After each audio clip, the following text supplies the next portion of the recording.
இன்றைக்கான எபிசோடில் விஜயா பரதநாட்டியம் ஆடிட்டுருக்காங்க. அப்படியே ஆடி எல்லோரும் முடிச்சதுக்கப்புறம் மீனாவை பாட்டி வந்து கேட்குறாங்க, நீ ஏன் தனியாக நிற்கிறேன்னு கேட்குறாங்க. இல்லை பாட்டி, கோயிலில் இந்த மாதிரி ஒரு சித்தர் வந்தார், அவர் இங்கே இருக்காத போயிருன்னு சொன்னாங்க. அந்த பையனா? இங்கே வந்து நிறைய பேருக்கு சொல்லியிருக்காங்க, அது எல்லாமே நடந்துட்டு தான் இருக்குது மீனா அப்படின்னு ஷாக்காகி கேட்குறாங்க. அப்படியே நைட் ஆகுது. நைட்டு வந்து அந்த பையன் அந்த சித்தர் வராரு.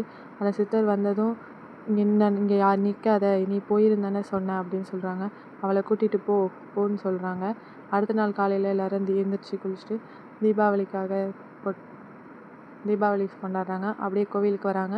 இப்போ எப்படி நம்ம போகிறதுன்னு ரோகிணி யோசிச்சுக்கிட்டே இருக்காங்க. அந்த டைமில் ஒரு கால் வருது. அப்படியே வந்து பார்த்தோம் அப்படின்னா இந்த சைடு வந்து திருப்பி மீனாவுக்கு மனசுக்குள்ளே அப்படியே ஓடிட்டே இருக்குது. இங்கே போயிருன்னு சொன்னாங்களே, என்ன நடக்கும்னு அவங்களும் யோசிச்சுக்கிட்டே இருக்காங்க. அப்படியே இந்த பக்கம் கிறிஷோட பாட்டியும் வந்து அப்படி இங்கே அவங்களோட இருக்கிற இடத்துக்கு கொஞ்சம் தூரத்துலேயே தான் இருக்காங்களாம். அவங்களும் கால் பண்ணி இங்கே வர சொல்கிறாங்க.